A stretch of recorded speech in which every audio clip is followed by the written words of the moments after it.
Off, we had another few folks join in, and I want to welcome everybody. On behalf of Southern Alliance for Clean Energy, I'd like to thank you for joining us today for this webinar on the Solar in the Southeast report. We call this the Inside Scoop webinar. We released this report just last week. My name is Brian Jacob. I am the Solar Program Director with the Southern Alliance for Clean Energy and the primary author of this report, along with my boss, John Wilson, our Deputy Director for Regulatory Policy. For those of you that may not be familiar with the Southern Alliance for Clean Energy, or SACE, we are a nonprofit organization that promotes responsible energy choices to ensure clean, safe, and healthy communities throughout the Southeast. We are membership-based and would like to acknowledge those of you on the line today who are members of SACE and encourage any of the others of you who are not members to consider joining with us. And for ways that you can do that, become a member and get involved, you can visit our website, which is rather simple, www.cleanenergy.org. I also want to acknowledge that there are at least a few of you who are dialed in on the phone today and may not have access to the slides themselves. So two things. I'll reassure you that, number one, we are recording this, so we'll be able to post that afterwards. And if you need to match up the audio with the visuals, you'll be able to do that. But the visuals themselves primarily derive from the report. So if you have seen the report, which is already downloadable from the website, I'll try to do a good job of correlating my narrative with sections of the report so that you can follow along at home as well. And with that, I would like to go ahead and get started. It is very much a numbers-based report, so I wanted to start with that. The Solar in the Southeast report, and this is our second annual edition. We issued one last year that covered a base year of 2017 and a forward forecast to 2021. The format now of our second edition of this annual report is very similar. The base year is now updated to be 2018, last year, and then the 4-year rolling forward forecast is a target year, a destination year of 2022. We cover 7 states, those being Florida, Georgia, South Carolina, North Carolina, Tennessee, Alabama, and Mississippi. We have in our report approximately 400 utilities. I didn't do a precise count, but you can see all of those individually listed in the appendix of the report. Combined, they serve almost 30 million customers, 30 million retail customers throughout the Southeast. And our database has over 600 utility scale solar projects in it. And those utility scale projects amount for more than 7,000 megawatts, 7 gigawatts of installed solar capacity. When we then add to that another more than 900 megawatts of distributed solar, it brings the total to more than 8,000 megawatts or 8 gigawatts of solar in the Southeast from 2018. To put that in a little context, the Solar Energy Industries Association, or SEIA, has updated their ratio of how much or how many houses a megawatt of solar can serve, and their 2018 factor now is 190 homes per megawatt. So basically, the 8,000 megawatts that the Southeast had installed last year can service over 1.5 million homes. But when we take that 8,000 megawatts and we divide it by the approximately 30 million customers, that gives us this ratio of 269 watts per customer. That's the Southeast average. It varies slightly from state to state and utility to utility. That is the primary metric of our report, this watts per customer ratio. And it allows us to fairly and equitably compare a small utility with a large utility, a state with a large population versus a state with a small population, and so forth. So you'll see that throughout the report. And at the bottom here, I've listed that for the purposes of this webinar, I'd like to focus on 8 key observations that I've put together on 6 slides that'll really just kind of prompt our conversation, and then I'll open the floor to any questions that you may have, and we'll see if I can answer those.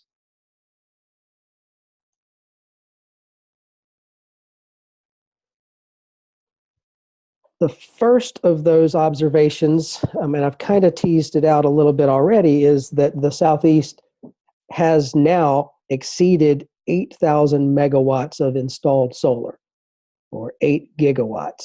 This graph shows that progression over time, and I would encourage you to kind of look all the way back to our first data point of 2011, where there was a tiny amount of solar here. So you can basically see that all of that 8 gigawatts of solar has been installed in the last 8 years. This year, 2019, is the year that we will cross a kind of magical threshold of 10 gigawatts in the Southeast. And that then begs the question of, when will we see another doubling of that? When will we get to 20 gigawatts of solar in the Southeast? And as I updated the numbers this year, I was really hoping that that would happen within this 4-year forecast period that we look at. And you can see that we get close, but not quite there. So we're over 19 gigawatts by 2022, but not quite to 20. If you can mentally project this out, you'll see that we would expect to exceed that 20 gigawatt figure in the following year, so 2023. And of course, we'll update our report again next year to show that. One other thing that's kind of a sub-observation on this is, a year ago, when we put out our report, we were forecasting 15 gigawatts or 15,000 megawatts for the year 2021. We have had to update our forecast and increase that amount by more than 2 gigawatts because of some critical announcements. A number of utilities are really stepping up their forecast for solar. We've put those into our model now. One utility in particular that I'll come back and talk about a little bit later.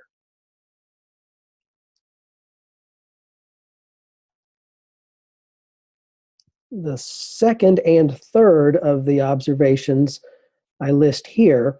And again, I would say that this slide resembles the report in that the 2 tables on both sides of it are directly derived from the report.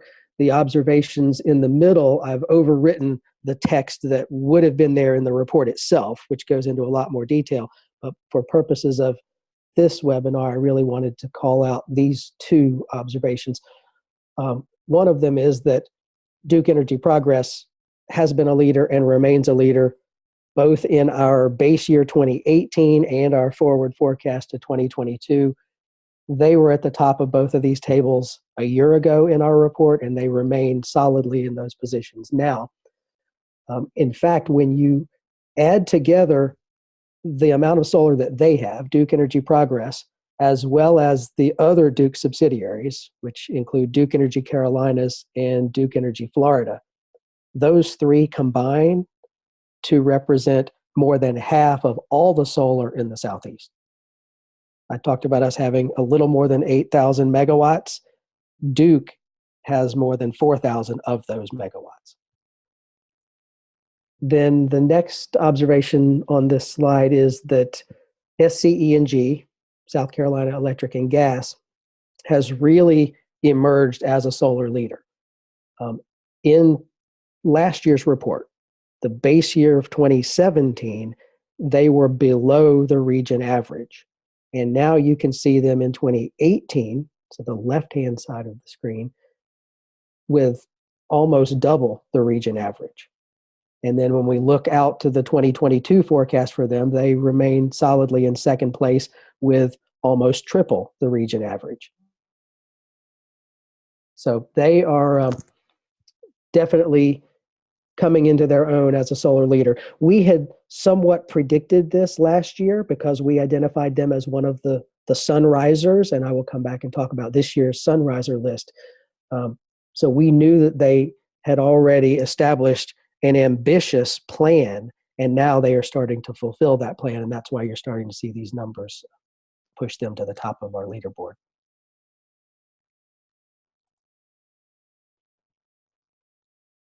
This slide has my observations number 4 and 5 of the 8. So number 4 will go on the left-hand side of the screen, that Florida is beginning to live up to its nickname as the Sunshine State. I've circled it here on the graph, and what I want to point out is that 2018 was the year that Florida surpassed Georgia in terms of the amount of solar installed on the ground total. And then when we look out at this forecast now through 2022, you see that we are projecting that they will exceed the installed capacity in North Carolina by the year 2022. And that's no small feat, because many of you may know this already. North Carolina currently is number 2 in the country in installed solar capacity, behind California. And so within the next 4 years, Florida will surpass North Carolina on this total installed capacity. It's not exclusively one utility. We're seeing a lot of improvement in Florida utilities across the board. Tampa Electric is scaling up. Duke Energy Florida is scaling up. FMPA, the Florida Municipal Power Agency that services the municipal utilities in Florida, is scaling up. But Florida Power and Light, FPL, has made the most ambitious projection of any utility in the country, bar none. So that gets me to observation number 5. So on the right-hand side of the page, you see that Florida Power and Light is listed there. They announced what they call their 30 by 30 plan, that they'll be doing 30 million solar panels by the year 2030. And it starts to manifest in what's happening with Florida's numbers here, and that dramatic growth, the increase that we have had to build into our models for 2021, 2022. And it will sustain itself, because that's a 10-year commitment that they've made. So it'll run through the entire decade. We have them now getting to about 3,500 megawatts for 2022 and approaching 10 gigawatts themselves, just Florida Power and Light, by the end of the next decade.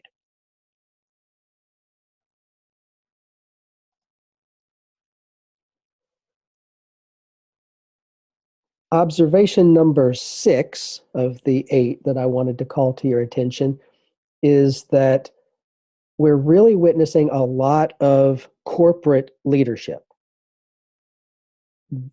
These 5 companies in particular, Facebook, Google, Target, Walmart, and Johnson & Johnson, have commissioned 9 projects in 3 southeastern states, and it will be a total of more than a gigawatt just themselves for those 5 companies. So that is a huge trend that we're starting to see, not just in the Southeast, actually nationwide. Last year, corporate entities commissioned 2.8 gigawatts of solar nationwide, according to Rocky Mountain Institute. But about a gigawatt of that is these 5 companies alone in the Southeast, just in Alabama, Tennessee, and Georgia. So we hope that that continues, but I would add a caveat. If we pick up that shiny coin and we flip it over, there could possibly be a tarnished side to it as well, because one of the things we're starting to observe is that utilities seem almost exclusively interested in responding to that corporate demand. So, for example, Tennessee Valley Authority, TVA, has put together an integrated resources plan. And when we look at it, it really looks like between now and 2023, the only appreciable solar that they're going to bring online is that which the corporate community is insisting on. They're not actively planning as a general part of their portfolio to bring on an increasing amount of solar to supply to all of their other residential and general customers. We're seeing something similar. We're in an IRP process in Georgia with Georgia Power. They, to their credit, have proposed a 950 megawatt program that would service this community, the corporate and industrial community. But as we go through that process, we want to see more solar provided to the general population as well, and not reserve the benefits of low-cost, clean energy exclusively for the big name brand corporate entities. So it's both a blessing and a curse, and it does deserve recognition. It represents leadership by these companies, but it may not be an expression of leadership from the utilities if all they're doing is responding to what the corporates are insisting on.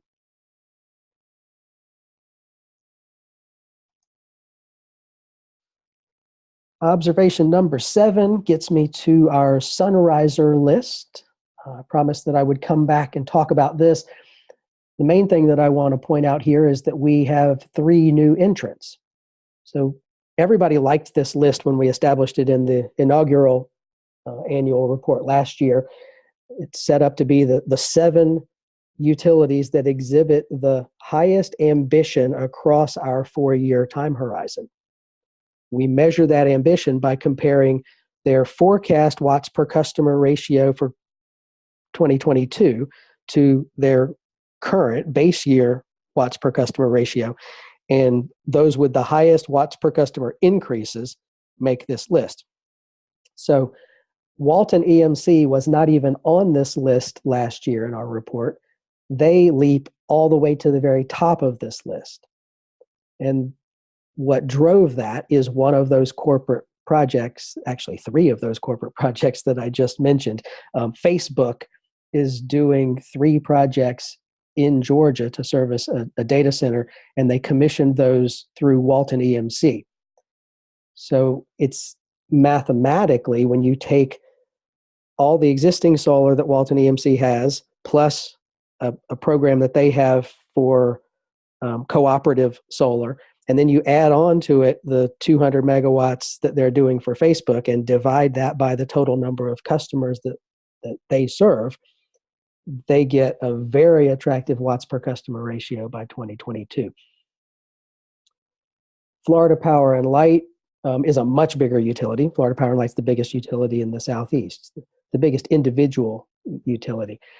Because I talked earlier about combining Duke Energy Progress, Duke Energy Carolinas, and Duke Energy Florida. And when they do that, then Duke would be bigger. Or if you combined Mississippi Power, Alabama Power, and Georgia Power under the Southern Company umbrella, they would serve more than Florida Power and Light. But as an individual utility, Florida Power and Light serves about almost 5 million retail customers. And so in order to really improve a watts per customer ratio, that means they've got to have a lot of megawatts installed. And that is precisely what they've committed to. So they have qualified for our Sunrisers list for the first time. And then Orlando Utilities Commission is also new on the list. When I talked about that FMPA project, Florida Municipal Power Agency, they're doing a little more than 200 megawatts. I think it's 223 megawatts for 12 municipal utilities in Florida. But Orlando Utilities Commission has the largest chunk of that project. They're getting 108 megawatts themselves. So they're serving as the so-called anchor tenant in that program. And that mathematically, with the number of customers they serve, computes a very favorable solar ratio and earns them a designation on our Sunriser list as well. The other 4 on this list were on there last year, but because this is our leaders list, I do want to acknowledge them. So that includes Duke Energy Progress, who you may recall is not only showing a lot of ambition for increases, they're already at the top of our overall list.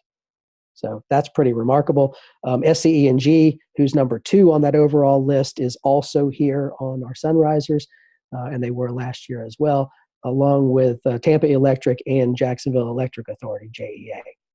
So they're all doing tremendous work.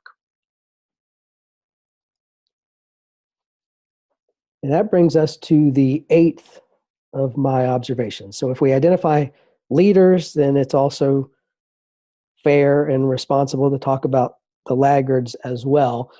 We call those the sun blockers. We started that designation in last year's annual report. And I guess, unfortunately, we have some repeat offenders. Santee Cooper, Seminole Electric, and the Tennessee Valley Authority were all designated as sun blockers a year ago, and they are on the list again, along with the North Carolina Electric Cooperatives. I need to explain how this works, and I tried to do it with words, but I'm not sure that it conveyed well. So here I've got some things circled on the slide that you're seeing that I hope will help. With words, what I said is that these sun blockers are those who are not showing sufficient ambition, that their projected or forecast watts per customer ratio in 2022 will remain below the region average from 2018. So if you look at that, literally their programs and forecasts that we've put together for them will show that all four of those have less than today's average. The 269 watts per customer that we have as an average from 2018, 4 years down the line, they will still be below that. And that's why we say that that's an insufficient ambition level, and consequently they earn the designation as sun blockers. If anybody has questions about that, we can take those here in just a minute. That was the last of those observations. So I wanted to put up the slide here that has my contact information, as well as my boss and co-author, John Wilson. His email is on there as well, in case any of you have follow-up questions later and want to send those to us. But the last thing that I wanted to say was to kind of pick up on a quote that our executive director had issued last week when we issued the report. He said, "We hope the facts presented in this report will continue to serve as a helpful tool as utilities and regulators throughout the region advance in their renewable energy planning." SACE will be working to support those efforts. And to kind of reiterate something I said at the beginning, we're a membership-based organization, and we appreciate your membership and support in this effort. If any of you need additional opportunities and ways that you can get involved, www.cleanenergy.org is the place to go to figure out what those opportunities are, and we look forward to hearing from you. That is the prepared material that I wanted to share with you. I've actually got slides in here that represent the entire report. So depending on what questions you may have, I may switch over and display different slides to be able to answer your questions.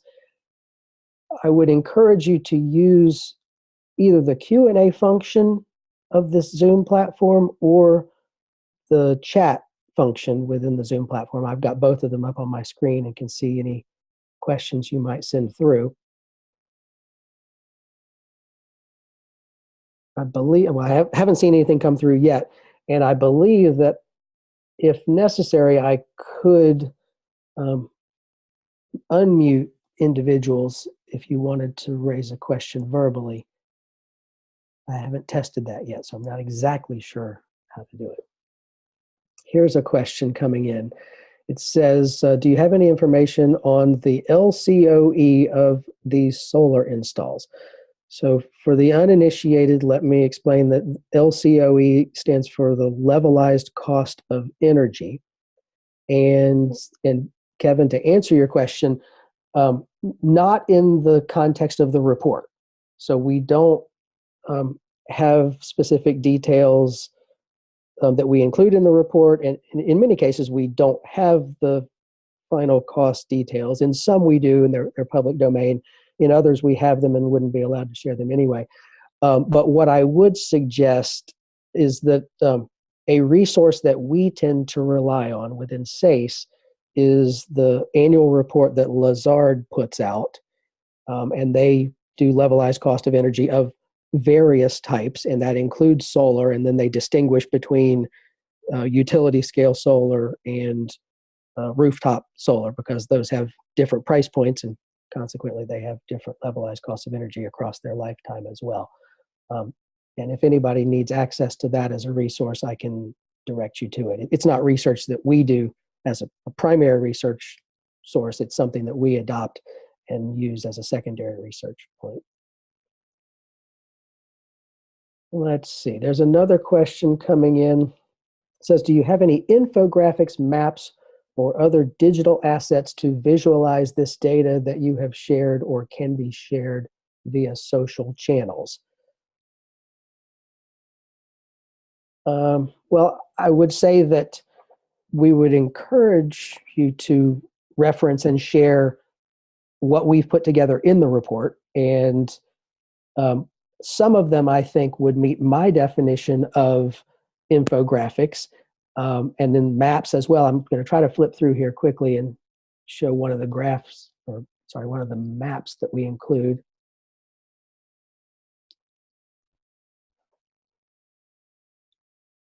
Apologies if this is flashing on your screen a lot as I change slides.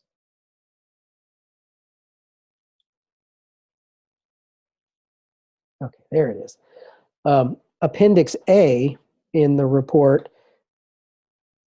is a map that we put together to help illustrate where these different large utilities operate.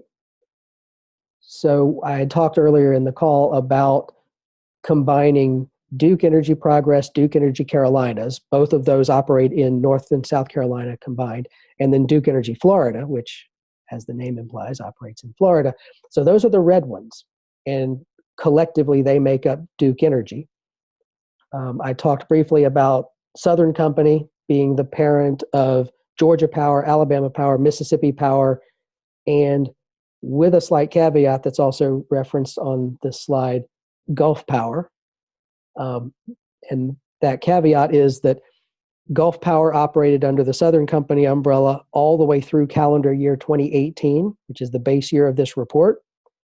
And then they were acquired by NextEra, which is the parent of Florida Power and Light. So in next year's report, those little blue sections in Florida will no longer be blue. We will shift them over to green because they'll be part of the same family that Florida Power and Light is part of. And then you see that orange area up there is the Tennessee Valley Authority that serves part of Mississippi, Alabama, Tennessee, a little bit of Georgia, a little bit of North Carolina, some of Kentucky, some of Virginia.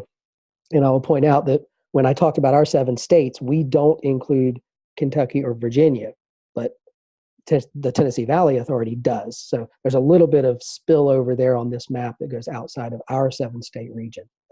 I hope that helps. And real quick, Brian, this is Alyssa. I'm the Solar Communications and Policy Manager here at SACE. All of the slides and of course, we have more graphics on our social media channels as well, Facebook, Instagram, and Twitter. But I would encourage anybody to feel free to use pieces of this report. The only request that we would have is that you, like for example, if you use the slide that's up on the screen right now, we would ask that you use the entire slide so that none of the relevant information is cut off, so we can see like what year the report is and that it's from cleanenergy.org, Southern Alliance for Clean Energy. That's the only request, so that we don't get incomplete information out there. But yes, one of the biggest reasons that we create this report is so that it can be a helpful resource. So if you see things in here, graphics, maps, whatever the case may be, that would be helpful to whatever you are trying to do, whether it's a presentation or something else, feel free to use it. And if you have questions specifically about something, feel free to reach out and we can help with that. Thank you, Alyssa. And I would even add to that as well that I issued one blog already on the basis of the report, and it kind of summarized the things that I used to tee up this conversation at the beginning of this webinar, those 8 observations. But I will be unpacking some of the additional stories over the coming weeks and even months, using information out of the report. So you can feel free to rebroadcast those too if you follow our blog series, which I would encourage. And yeah, by all means, share it with anyone and everyone who you think could benefit from reading this information. I have a question from Stephen Stetson. Thank you for that, Stephen. It says, Have you seen much diversity across the Southeast in how the states incentivize or disincentivize decentralized rooftop residential solar? And then he goes on to say that in Alabama, there's a lot of concern about Alabama Power's solar tariff, but other states may have credits. He'd like our thoughts on what we've learned in this area. And the short answer is yes, there's a lot of diversity out there. And yes, Alabama Power's surcharge on solar is perhaps the most punitive of anything that we've got anywhere in the Southeast. And on the polar opposite end of that spectrum, we have a lot of areas where full one-to-one retail net metering exists for rooftop solar.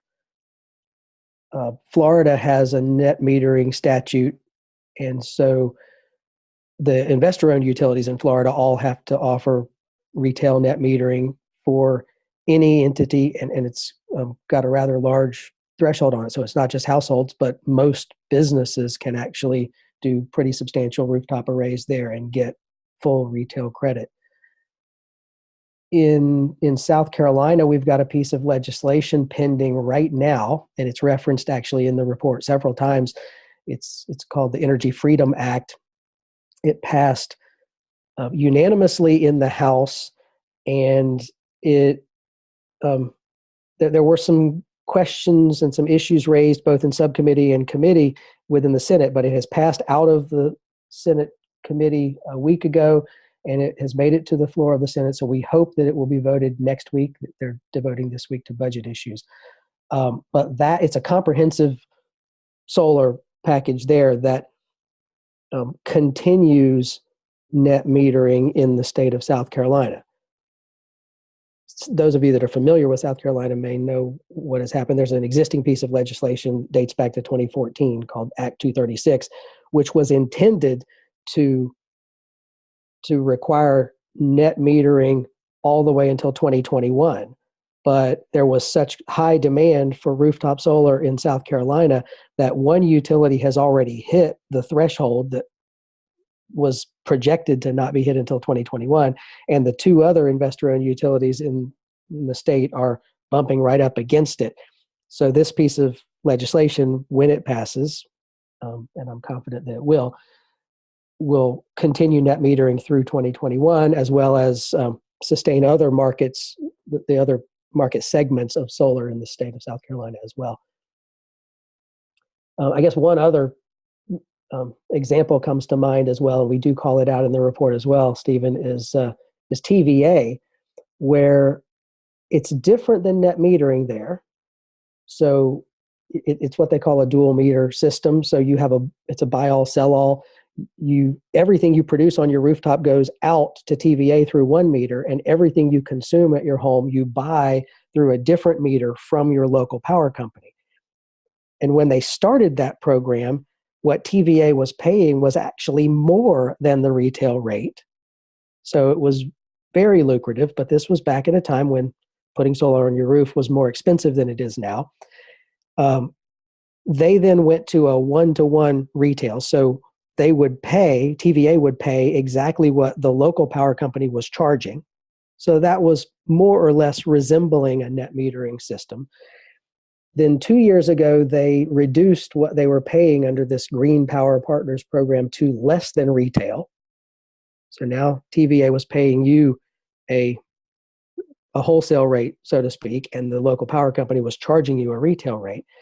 And more recently now, the board of TVA has decided that they're going to sunset that program completely at the end of this year and no longer offer that. They have yet to tell us what they will replace it with.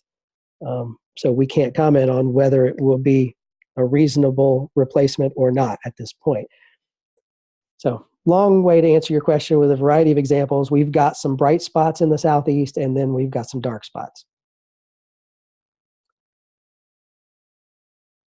Let's see. Another question came in. It says, what factors attribute for some utilities suddenly spiking their desire for increased solar capacity? Is it stakeholder pressure, price of land to be purchased for solar panels, or public pressure to move away from fossil fuels such as fracked gas. I think it's fair to say that all of those may have played a role. What we like to do is kind of look at the policies behind the performance. And when we really started digging into it, we found that it varies from state to state.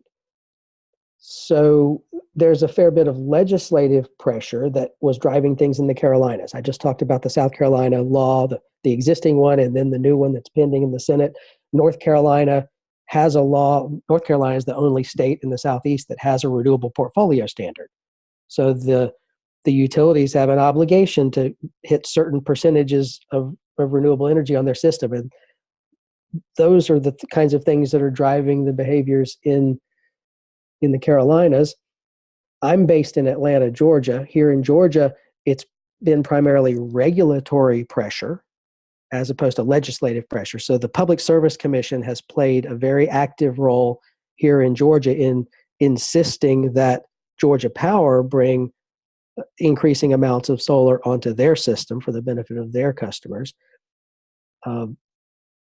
That being said, Oglethorpe Power, which it's the generation and transmission entity that serves basically half, if you're looking at the map that I'm showing still on the screen now, all the yellow stuff intermixed amidst the blue there is Oglethorpe. So it's all the rural electric co-ops, EMCs that serve customers that are not necessarily rural. I live in an Atlanta suburb, but I'm served by Sawney EMC. So it's part of that Oglethorpe entity. They have seen an increasing amount of interest from their members demanding solar, and consequently they're responding to that. I talked about Walton EMC being responsive not just to their individual members, but now that Facebook is building their data center and needed solar, that's driving things. And of course, the prices come down. This kind of gets back to the question about levelized cost of energy as well. When a utility can do a long-term power purchase agreement in the 3 cent per kilowatt hour range, which is what most of these large utility scale projects are doing now, it is less expensive than any other generation option that they might be exploring. So just on economics alone, solar is winning out. And that's really good for us and this solar agenda that I'm trying to advocate for. Let's see, there's a question. Do you have specific recommendations for the sun blockers? We have provided a set of recommendations for TVA in particular. I mentioned that TVA is right now in the process of doing their integrated resources plan, which is their long-term forecast. And on solar, they actually do include a fair bit of solar in the way distant part of the forecast. And I contend that it's a little bit of a magician's sleight of hand kind of trick that they try to distract you by getting you to look way over there. Hey, we're going to do 8 gigawatts of solar way down the line in 2033.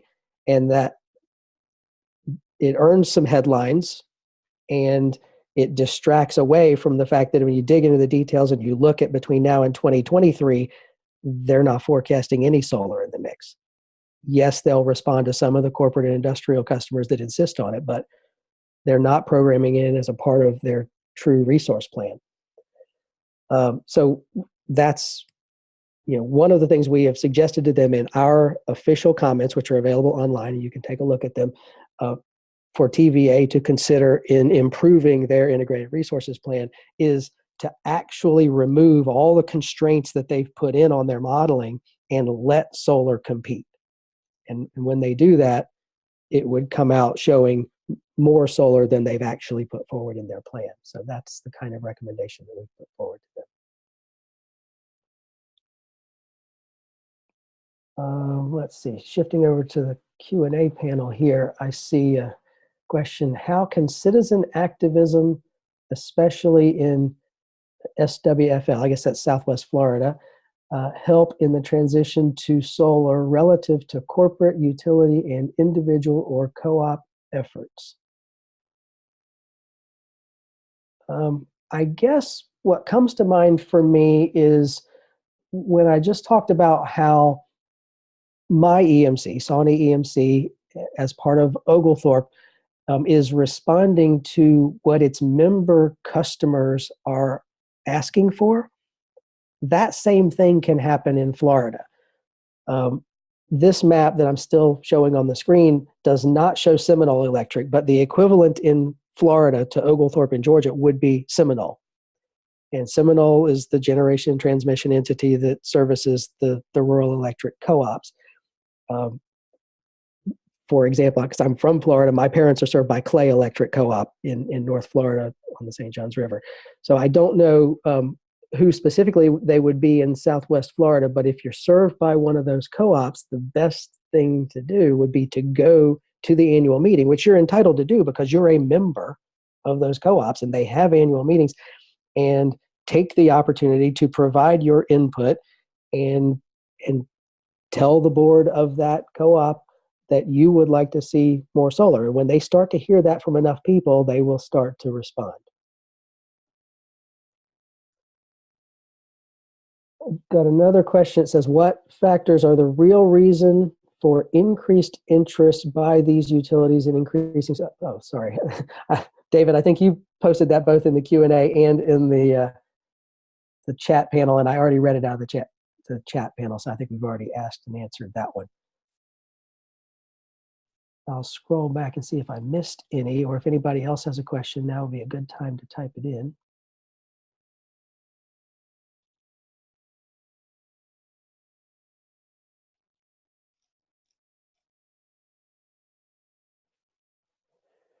All right, I don't see any other, but let me give folks just another minute or so in case you have anything that you'd like to send through and get asked and answered on this call. And of course, reminder again,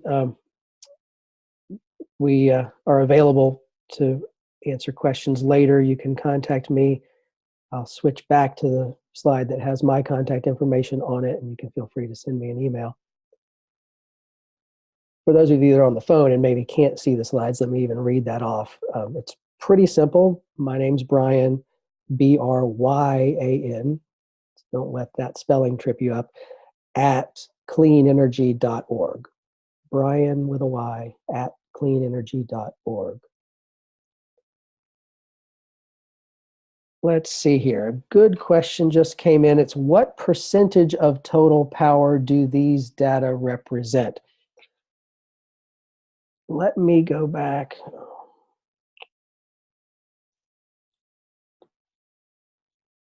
Going the wrong way. Because I have it on a slide and I want to show you the percentages.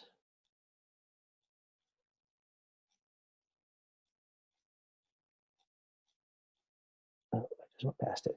Okay, so I'm back to the slide now that shows the progression to the current 8 gigawatts of solar in the Southeast, and extending out to almost 20 gigawatts by 2022. And so we see the little bar there at the top of 2018 where it says 269 watts per customer from a generation standpoint. So this is not megawatts, but megawatt hours as a percentage of the total retail sales of all these utilities in the Southeast. It represents currently, or in 2018, it represented 1.7% of their total megawatt hours that they sold. Less than 2%. It's still very, very low, which actually is a good thing because that means that we've got ample amount of headroom to be able to grow in this space before we would start encountering any kind of problems on the grid. Even when we look out to 2022, when we have more than doubled the amount of solar again, 631 watts per customer, and in terms of the megawatt hour output, it'll still be less than 4% of retail sales in 2022. And those kind of complications on the grid don't really manifest themselves until a utility is exceeding 10% or more, so double digits of percentage. So we've got a lot of room for growth here in the Southeast.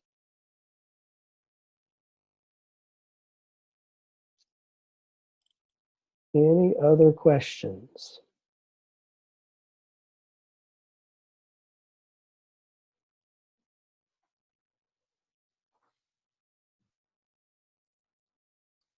All right, well, I would like to thank everybody, especially those of you who are members of SACE, for joining us today, and others. I'll remind you that we have opportunities for you to help support the work that we do, and you can find out more about that by going to our website, www.cleanenergy.org. Of course, this report is posted there. That's where you'll also find the blog that I mentioned, as well as the ones yet to come. And I'd encourage you to stay in touch with us. If you have any follow-up questions, again, my contact is Brian, Bryan, at cleanenergy.org. And I hope you all have a great rest of your day. Thank you.